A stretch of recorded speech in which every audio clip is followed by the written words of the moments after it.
Bienvenidos a Tropel. Mi nombre es Mauro Sosa y hoy les hablaré sobre el discurso del odio y la falta de políticas serias. El lunes 7 de junio se realizó la charla-debate Discursos del odio, miradas desde la comunicación, el derecho internacional y los derechos humanos. Fue organizada en conjunto por la Facultad de Ciencias Políticas y Sociales y la Secretaría de Género de la Federación Argentina de Carreras de Comunicación Social, FADECOS. Estuvo enfocada al aumento de la circulación de los denominados discursos del odio en la esfera pública, pues se considera que estos han estallado en Argentina con la legalización del aborto, los debates sobre política migratoria y el desempeño de las fuerzas de seguridad. La primera expositora fue Sandra Chaer, licenciada en Ciencias de la Comunicación en la UBA, presidenta de la Asociación Civil Comunicación para la Igualdad y directora del diploma Comunicación, Género y Derechos Humanos. Chaer cuestionó cómo los medios tradicionales siempre se han amparado en la libertad de expresión para justificar la reproducción de mensajes discriminatorios. Desde el feminismo han abordado esta problemática desde hace décadas en tratados y convenciones. Sin embargo, siempre hubo un límite a la hora de debatir estos temas en los organismos de derechos humanos. Pues, por garantizar la libertad de expresión, se impidió la aplicación de sanciones para frenar estos discursos. Por otro lado, en convenciones más recientes sobre el racismo y la discriminación, se han tomado con seriedad el debate acerca de los discursos del odio, proponiendo la prevención, sanción y eliminación de los mismos. La licenciada hizo mención del tipo de violencia específica que sufren las mujeres solo por su género, y el hecho de que las agresiones aumentan cuando se plantea la agenda feminista. Afirmó que se debe continuar discutiendo qué hacer con los discursos del odio desde los medios. La siguiente expositora fue Andrea López, doctora en Comunicación por la Universidad Nacional de La Plata, docente e investigadora en la Universidad Nacional de Jujuy. Su intervención se enfocó en los espacios fronterizos entre Jujuy y Bolivia. Alrededor de la población boliviana giran los estigmas del desempleo, la inseguridad y el uso del sistema de salud. La doctora señala que los principales puntos de encuentro entre las culturas se producen por la coca, que se consume masivamente en el norte y se produce en Bolivia, y las ferias. Sin embargo, con la pandemia de COVID-19, las fronteras se han militarizado y el comercio se encuentra sometido a una vigilancia extrema. Desde el gobierno han utilizado la televisión abierta y otros medios para acusar a los vendedores de coca de propagar el virus y han recomendado a la gendarmería no dejar pasar a los extranjeros. Así, López plantea analizar la frontera en tres dimensiones: como una creación del Estado Nacional, en tanto entrada y salida del territorio, como la construcción y narración que hacen los medios en base a los términos legalidad y ilegalidad, control, contrabando, y tercero, cómo es vivida y experimentada la frontera por el sector más afectado, en este caso, las mujeres que cruzan mercaderías por circuitos sin control, como son los ríos, y además sufren la constante persecución y los discursos que la criminalizan. Así, mediante discursos xenófobos, se legitima el aumento de la violencia sobre los comerciantes bolivianos. Estos discursos están ligados a ideologías que no desaparecen, sino que se actualizan. La última intervención fue de Damián Loretti, abogado por la Universidad de Buenos Aires y doctor en Ciencias de la Educación por la Universidad de Madrid, profesor de grado y posgrado en Libertad de Expresión y es profesor titular de la Cátedra Derecho a la Información en la UBA.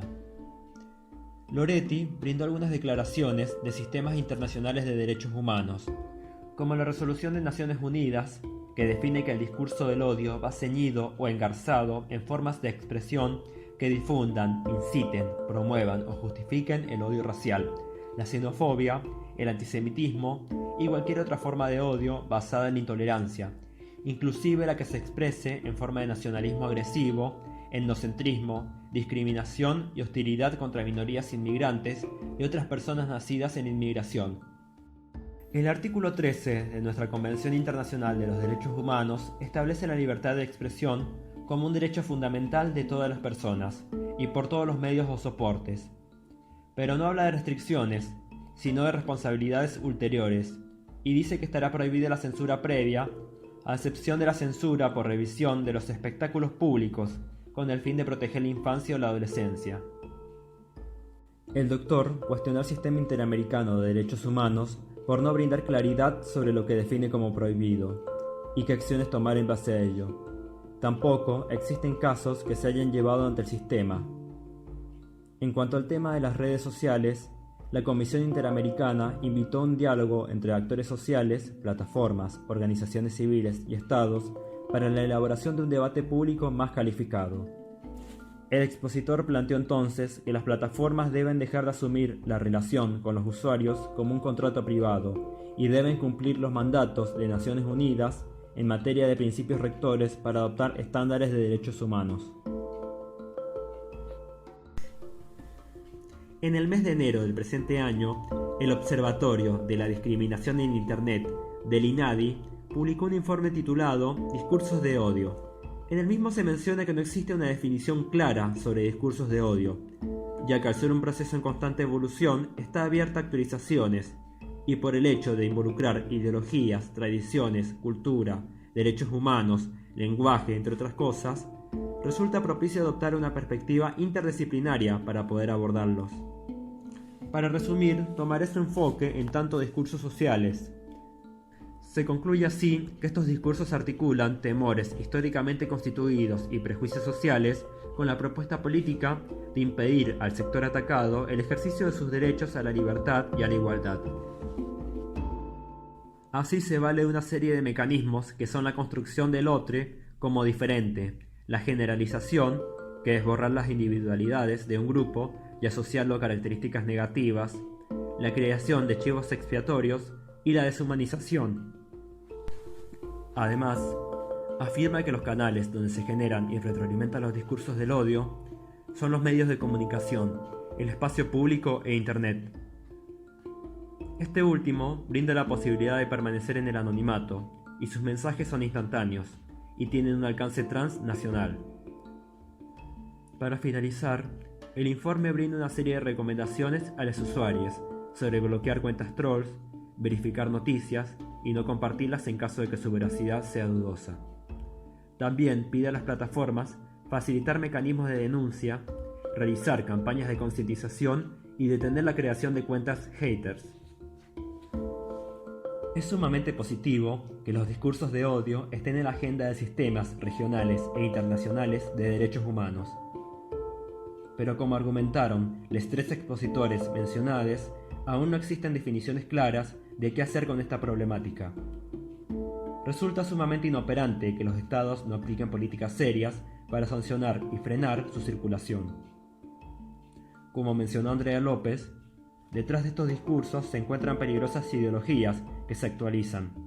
Si no se avanza contra la proliferación de estas ideas, se corre el riesgo de retroceder en derechos y libertades conquistados. Por ejemplo, en Mendoza, el diputado Gustavo Cairo presentó un proyecto para prohibir el uso del lenguaje inclusivo en documentos oficiales y en escuelas de la provincia. Otro caso es que desde la sanción de la Ley de Interrupción Voluntaria del Embarazo, se han presentado 31 acciones judiciales para impedir su aplicación, como denuncia la agencia de noticias. Ciencias de la Comunicación en la nota usan el Poder Judicial para dificultar la aplicación de la IVE.